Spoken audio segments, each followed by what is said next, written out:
Shri Arjun Ram Meghwal ji. Thank you, Honorable Speaker, sir.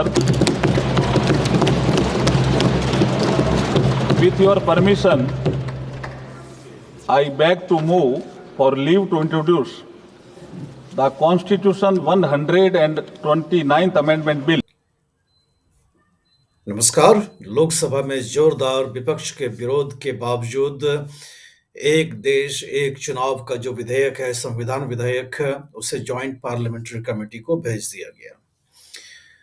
Arjun Meghwal जो कानून मंत्री हैं, कानून राज्य मंत्री हैं, इंडिपेंडेंट चार्ज, उन्होंने ये 129वां संविधान संशोधन विधेयक आज लोकसभा में प्रस्तुत किया और इसको प्रस्तुत करते ही कांग्रेस के चंडीगढ़ के लोकसभा सांसद मनीष तिवारी ने जोरदार इसका विरोध किया। रामनाथ कोविंद के नेतृत्व में जो हाई लेवल कमेटी बनी थी, उसके रिपोर्ट के बेसिस पर यूनियन कैबिनेट ने पिछले हफ्ते इस बिल को मंजूरी दी थी और यह बिल आज यानी कि मंगलवार को लोकसभा के सामने लाया गया। रामनाथ कोविंद कमेटी ने 2 फेज में समानांतर एक दिन ही एक चुनाव, एक देश एक चुनाव की जो परिकल्पना है उसको पूरी करने की रिकमेंडेशंस दिए थे। 2 फेज माने कि पहले फेज में लोकसभा और विधानसभाओं का चुनाव और दूसरे फेज में 1000 दिन के अंदर लोकसभा, विधानसभा और जितने भी लोकल बॉडीज हैं, पंचायत के चुनाव या म्युनिसिपल कॉर्पोरेशन के चुनाव, जितने भी चुनाव देश के अंदर होते हैं, वो एक ही दिन सुनिश्चित हो। विपक्ष ने इसके ऊपर काफी जोरदार बहस किया। मनीष तिवारी ने एक कांग्रेस के तरफ से रुख ले लिया कि ये फेडरल सिस्टम के खिलाफ है, राज्यों की जो ऑटोनॉमी है लेजिस्लेटिव मैटर्स में, विधायिका में, वो खत्म हो जाएगी। कहीं ना कहीं विधायक जो असेंबलीज हैं, जो विधानसभा हैं, उनका अपना जो अस्तित्व है वो खत्म हो जाएगा। यहाँ तक कि CPI-M के जो सीकर के MP हैं, उन्होंने ये भी दावा किया कि 1 नेशन 1 इलेक्शन के हो जाने से देश में तानाशाही का रास्ता खुल जाएगा। तो इस तरह कह करके विपक्ष ने काफी जोरदार ढंग से विरोध किया कि इस बिल को प्रस्तुत नहीं किया जाए। गृह मंत्री अमित शाह ने जब देखा कि विपक्ष का हंगामा बहुत तेज हो रहा है, विपक्ष काफी हमलावर हो रहा है, तब गृह मंत्री अमित शाह उठ खड़े हुए और स्पीकर जो लोकसभा के अध्यक्ष हैं ओम बिरला, उनको कहा कि जब कैबिनेट की मीटिंग हो रही थी तब प्रधानमंत्री नरेंद्र मोदी ने भी इच्छा जाहिर किया था कि ये जो बिल है 129वां संविधान संशोधन विधेयक, जो कि देश में सुनिश्चित करेगा कि एक ही दिन लोकसभा 19 में, जैसे आपने कहा, honourable speaker sir, with your permission I wish to move for leave to introduce the union territories laws amendment bill 2024, further to amend the Government of Union Territories Act 1963, the Government of National Capital Territory of Delhi Act 1991, and the Jammu and Kashmir Reorganization Act 2019। ये मैं आपकी अनुमति से आपसे leave मांग रहा हूँ। Thank you sir. Lok Sabha की और विधानसभाओं की और सभी तरह के चुनावों को एक दिन ही कराया जाए, उसे जॉइंट पार्लियामेंट्री कमेटी को भेजा जाए, जो कि इसके ऊपर विस्तृत चर्चा करे और विस्तृत चर्चा करने के बाद JPC की जो रिपोर्ट आएगी, उस रिपोर्ट के बेसिस पर कैबिनेट एक बार फिर से मीटिंग करेगा और जो भी संशोधन करना पड़ेगा इस विधेयक प्रस्ताव में, उसे वो संशोधन करने के बाद दोबारा फिर से लोकसभा के सामने लाएगा। अमित शाह के ये कहने के बाद इशारा साफ था अर्जुन मेघवाल के तरफ, ये पाला चला गया कि वो ये प्रस्ताव लेकर के सदन के सामने आए कि इस विधेयक को जॉइंट पार्लियामेंट्री कमेटी यानी JPC को भेज दिया जाए। JPC का मतलब होता है कि JPC में राज्यसभा, लोकसभा दोनों के ही सांसद होते हैं इसमें सदस्य। लोकसभा चूंकि लोगों द्वारा सीधे-सीधे चुनी हुई सभा है, तो इनके प्रतिनिधि उस जेपीसी में ज़्यादा होते हैं, राज्यसभा के कम होते हैं। तो ऐसे में लोकसभा के मेंबर्स अधिक होंगे, राज्यसभा के कम होंगे। इसके अलावा लोकसभा से जो मेंबर्स होंगे, जो पार्टी की जो अपनी ताकत है सभा के अंदर में, उससे मालूम चलता है कि कौन पार्टी के कितने लोग उस कमेटी में जाएँगे। तो अमूमन ये मुमकिन है और ये पूरा ही मुमकिन है कि भारतीय जनता पार्टी के बहुत ज़्यादा सदस्य उस जेपीसी में होंगे और ये भी मुमकिन है कि उस जेपीसी का जो अध्यक्ष होगा, उस कमिटी का, वो हो सकता है कि भारतीय जनता पार्टी का भी सदस्य होगा। अगर हम एनडीए की बात कर लें, तो एनडीए के तरफ से जेडीयू और तेलुगु देशम, ये दोनों ही पार्टी बहुत ही क्रिटिकल इनके रोल हैं एनडीए में। तीसरे जो टर्म है नरेंद्र मोदी के, इसमें इन दोनों ही पार्टियों का बहुत ही अहम रोल है, क्योंकि हम जानते हैं कि भारतीय जनता पार्टी की अपनी मेजॉरिटी लोकसभा में नहीं है।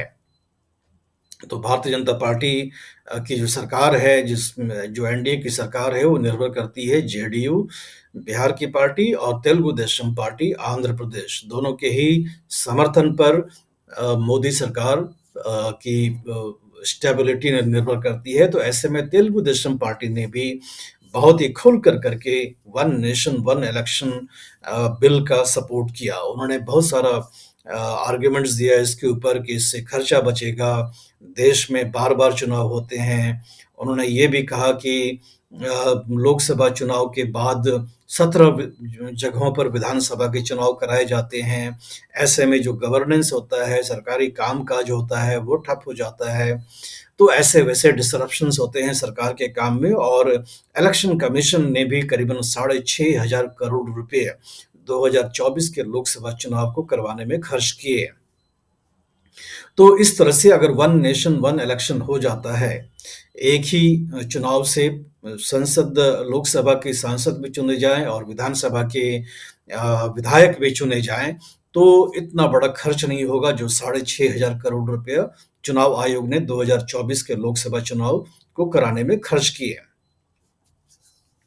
आरएसपी के जो केरल से एमपी हैं एनके प्रेमचंद्रन, इनको बेस्ट पार्लियामेंट्री अवार्ड भी मिल चुका है। सबसे अच्छे सांसद का भी इनको पुरस्कार मिल चुका है, पिछले साल ही मिला था और टेक्निकलिटीज़ में इनका कोई जोड़ नहीं है। इन्होंने भी one nation one election bill को अपोज़ किया। उन्होंने भी पुरजोर विरोध किया और उन्होंने बोला कि फेडरल सिस्टम पर ये बहुत बड़ा अटैक है। जो संघीय ढांचा है देश के अंदर में, उसके ऊपर ये one nation one election bill जो है बहुत बड़ा अटैक है। सबसे पहली बात कि जो आर्टिकल 368 है और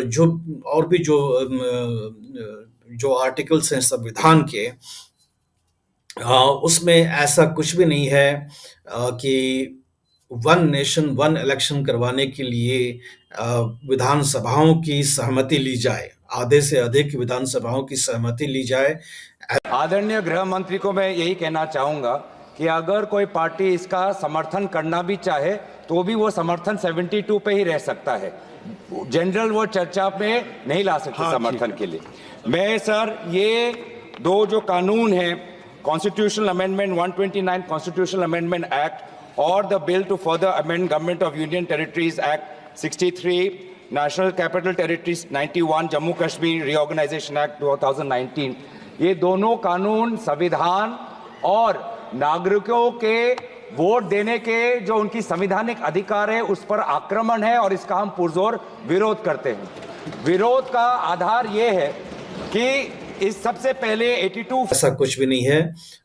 ये अर्जुन मेघवाल ने साफ कर दिया। ये पार्लियामेंट के ऊपर के पावर में है कि विधानसभाओं का चुनाव किस ढंग से अच्छे ढंग से कराया जाए, उसके नियमावली बनाने का अधिकार संसद के पास प्राप्त है। उन्होंने अर्जुन मेघवाल ने संविधान के आर्टिकल्स को बताते हुए ये स्पष्ट कर दिया। लेकिन एन के प्रेमचंद्रन ने बोला कि जब आप वन नेशन वन इलेक्शन कराएंगे बिना रजामंदी के विधानसभाओं का, तो ये कहीं न कहीं संगठीय ढांचा पर ये एक प्रहार है। तृणमूल कांग्रेस के तरफ से बहुत ही तीखा इसका विरोध हुआ। जो कल्याण बनर्जी उनके बड़बोले सांसद हैं, जो कि बड़ी ऊँची आवाज़ में बोलते हैं। अगर उनकी आप माइक भी बंद कर देंगे, तब भी उनकी आवाज़ संसद में गूंजती है। तो और पेशे से वे वकील भी हैं। उन्होंने बहुत ज़बरदस्त विरोध किया और पार्टी की भी लाइन है, क्योंकि जिस दिन कैबिनेट की मीटिंग में इस बिल को अप्रूव किया गया था, स्वीकृति दी गई थी, उसके कुछ ही मिनटों के बाद पश्चिम बंगाल के जो मुख्यमंत्री हैं, ममता बनर्जी, उन्होंने एक्स पर बहुत लंबा सा एक पोस्ट डालते हुए कहा था कि उनकी पार्टी के सांसद अ, पुरजोर विरोध करेंगे इस बिल का, क्योंकि ये पूरा का पूरा संघीय ढांचे के ऊपर अटैक है। लेकिन भारतीय जनता पार्टी के सांसदों का और एनडीए के सांसदों को कहना है कि ये बहुत बड़ा एक देश में अगर कहें तो मूलभूत और सुधार है, जिसको कि देश को दरकार है, क्योंकि वन नेशन वन इलेक्शन हो जाने से ये हर वक्त चुनाव का माहौल नहीं रहेगा और सरकार अपने काम पर लगी रहेगी और उनके ऊपर चुनाव जीतने का कोई प्रेशर नहीं होगा। 5 साल के लिए वो निश्चिंत हो जाएँगे। ये दलील मोटा-मोटी सरकारी पक्ष से दिया गया।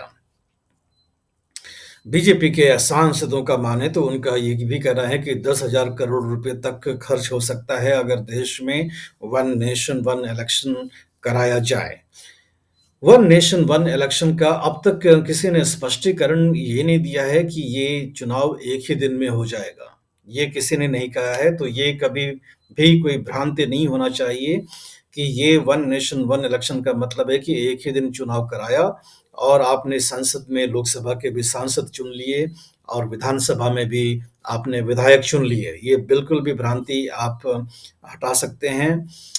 ये कुछ नहीं है और हो सकता है कि कुछ दिनों में हो, कुछ हफ्तों में हो और देश के अंदर में विधि मंत्रालय के द्वारा एक नोट जारी किया गया है, बहुत ही विस्तृत नोट जारी किया गया है कि 1952 का चुनाव, 1956 का चुनाव, 62 का चुनाव, 68 का चुनाव, ये सभी एक बार ही होते थे। वन नेशन वन इलेक्शन अगर प्रैक्टिकल टर्म में देखेंगे तब था, लेकिन वन नेशन वन इलेक्शन होना बंद तब हो गया जब राज्य सरकारों को बर्खास्त करना केंद्र ने शुरू कर दिया और राज्य सरकारों के बर्खास्त करने के बाद आप राष्ट्रपति शासन लगाते हैं और मध्यकालीन आप वहाँ चुनाव करते हैं, तो कहीं न कहीं 5 साल का जो अवधि होता है किसी भी विधानसभा का, वो टूट जाता है और ऐसे में देश में अलग-अलग चुनाव होने की प्रथा चल पड़ी। बाद में लोकसभा का भी टेन्योर किसी ने पहले चुनाव करवा लिया या लोकसभा ही भंग हो गई, तो ऐसे में लोकसभा का 5 साल का भी टेन्योर छोटा पड़ गया। अगर याद करें 1989 का लोकसभा चुनाव, तो वो तो जो विश्वनाथ प्रताप सिंह वाली सरकार थी, वो तो काफ़ी कम समय के लिए रही। उसके बाद देवगौड़ा चंद्रशेखर भी प्रधानमंत्री बने और सरकारें चल नहीं पाई और चुनाव कराना पड़ा 1991 में और उस 1991 में जब सरकार बनी, तब एक मिल-जुली सरकार बनी और पीवी नरसिम्हा राव उसके प्रधानमंत्री बने और किसी तरह से जोड़-तोड़ कर के उन्होंने 5 साल का कार्यकाल अपना पूरा किया। लेकिन 1996 से लेकर के 1999 इस 3 साल के क्रम में अगर आप देखें तो 1996, 1998 I rise to oppose the introduction of the Constitution 129th Amendment Bill 2024 and the Union Territories Laws Amendment Bill 2024. Mr. Speaker, sir, beyond the 7th schedule of the Constitution is the basic structure doctrine. And that basic structure doctrine spells out that there are certain features of the Indian Constitution which are beyond the amending power of this House also. One of the essential features is federalism and the structure of our democracy. And therefore, the bills which have 1999 3 Lok Sabha के चुनाव तब भी हो गए और उसके बाद 1999 के बाद देखते हैं कि लोकसभा का टेन्योर जो है पूरा 5 साल का, जो 5 साल है पूरा चलता आ रहा है। पहले अटल बिहारी वाजपेयी ने 1999 से 2004 पूरा किया। हालांकि कुछ महीने पहले उन्होंने चुनाव करा लिया था। उसके बाद मनमोहन सिंह की सरकार ने पूरा 10 साल चलाया और अब नरेंद्र मोदी की जो सरकार है वो पूरे 10 साल चलाने के बाद अगले अपने तीसरे कार्यकाल में अभी हैं। लेकिन अगर हम देखते हैं 1999 से पहले और 1989 से लेकर के 1999 का जो कालखंड है, ये राजनीतिक अस्थिरता का था। इसमें कई सारे लोकसभा के चुनाव हुए और जो 5 साल का लोकसभा का टर्म था वो सुनिश्चित भी नहीं हो पाया था। इसी तरह से 70 का भी अगर दशक देखेंगे तब भी राजनीतिक अस्थिरता का दौर था। तब भी काफ़ी सारे जो लोकसभा के चुनाव होते थे।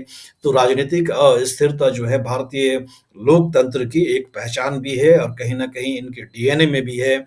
तो ऐसे में वन नेशन वन इलेक्शन का बिल पारित हो जाने के बाद विपक्ष का ये है कि सरकार आप मेजॉरिटी खत्म भी हो गई तो वो सरकार जो है लोगों के ऊपर आप कहीं न कहीं थोपने का प्रबंध कर रहे हो। क्योंकि लोकसभा का टेन्योर तो 5 साल ही रहेगा, चुनाव तो होगा नहीं। अगर जो सत्तासीन पार्टी है उसकी अपनी मेजॉरिटी खत्म हो जाती है लोकसभा के अंदर में, तो आप उससे सत्ता से हटाने के लिए आपको किसी और को पॉजिटिव वोट देकर के सत्ता में लाना भी पड़ेगा। तो ये बहुत ही टेक्निकलिटीज़ है और इसकी वजह से शायद पार्टियों में तोड़-फोड़ वाली स्थिति बन सकती है, डिफेक्शन वाली स्थिति बन सकती है, जिससे कि जो सत्तासीन पार्टी है, वो अपना टेन्योर मेजॉरिटी खत्म हो जाने के बाद भी लंबा खींच सकती है, ऐसा विपक्ष का आरोप है। तो कहीं न कहीं लोगों का मैंडेट खत्म हो जाने के बाद भी लोगों के ऊपर ऐसे पार्टी सत्ता में काबिज हो सकते हैं और वो अनडेमोक्रेटिक होगा, अलोकतांत्रिक होगा और उसे ही हम कहते हैं कि इनडायरेक्ट कंट्रोल ऑफ पावर बिना आपके लोकसभा में मेजॉरिटी हुए। तो ये काफ़ी सारे ग्रे एरिया है इसके बारे में, लेकिन जेपीसी में जब जाएगा तो विस्तृत चर्चा आएगी। तुरंत ये बिल अब वापस लोकसभा में आने की इसकी उम्मीद नहीं है क्योंकि जेपीसी कम से कम आप मानकर चलें कि 6 महीने का वक़्त तो लेगा ही लेगा। तो ऐसे में लगता है कि 2025 के अंत में विंटर सेशन में उम्मीद कर सकते हैं कि one nation one election bill वापस संसद के सामने आएगा और जिस तरह की मेजॉरिटी एनडीए के पास है लोकसभा और राज्यसभा में, तो इस बिल को पारित कराने में कोई मशक्कत करनी पड़ेगी नहीं। हंगामे which is sought to be brought into existence by this bill absolutely militates against the constitutional scheme in its essence, in its entirety, and in its very object. And therefore, Mr. Speaker, sir, I would once again like to urge this House that the introduction of the bill and the consideration of the bill, because of the basic structure doctrine enunciated by the Supreme Court in the Kesavanand Bharti case, is beyond the legislative competence of this House, and therefore this bill needs to be withdrawn immediately. Thank you, Mr. Speaker, sir. होंगे लेकिन bill pass हो जाएगा और इसको इसकी जो आगे की जो प्रक्रिया है उसको सरकार शुरू कर देगी। आगे की प्रक्रिया में क्या है कि पहला फ़ेज़ जो आज के तारीख में है कि सारे विधानसभाओं को और जो लोकसभा के चुनाव हैं उनको साथ में कराया जाएगा। तो पहला टारगेट होगा 2029। तो 2029 के लोकसभा चुनाव के साथ हम विधानसभाओं के चुनाव को भी देखने जा सकते हैं क्योंकि जिस तरह का मेजॉरिटी है एनडीए के पास तो ये संभव लगता है। अब आज के तारीख में अगर ये पूछा जाए कि क्या एक इलेक्शन से लोकसभा की और विधानसभा को भी चुना जाता है, तो जी हाँ, आंध्र प्रदेश में और उड़ीसा में एक ही दिन के वोट से लोकसभा के सांसद और विधानसभा के विधायक चुने जाते हैं और ये कई वर्षों से चुने जा रहे हैं और उनका चुनाव लगभग एक दिन ही हो जाता है। बहुत ज़्यादा उसमें मशक्कत होता नहीं है, लेकिन पूरे देश में कराने के लिए इसमें इंफ्रास्ट्रक्चर की भी ज़रूरत पड़ सकती है। नंबर 1 कि आपको ईवीएम मशीन्स काफ़ी बढ़ाने पड़ेंगे, वो कोई बड़ी बात नहीं है क्योंकि भारत इलेक्ट्रॉनिक्स लिमिटेड जो देश का ही पीएसयू है, वो बनाता है ईवीएम, तो शायद वो कोई बड़ा चैलेंज नहीं होगा। दूसरा चैलेंज ये हो सकता है कि आप पैरामिलिट्री फोर्सेस को डिप्लॉय करते हैं चुनाव करवाने के लिए और एक राज्य में करवाने के बाद दूसरे राज्य में उनको भेजा जाता है, क्योंकि हमने देखा है कि बिहार में, उत्तर प्रदेश में, पश्चिम बंगाल में 7 फेजेज़ में लोकसभा चुनाव कराए गए थे, जो कि 1.5 महीना के अंतराल तक चला था।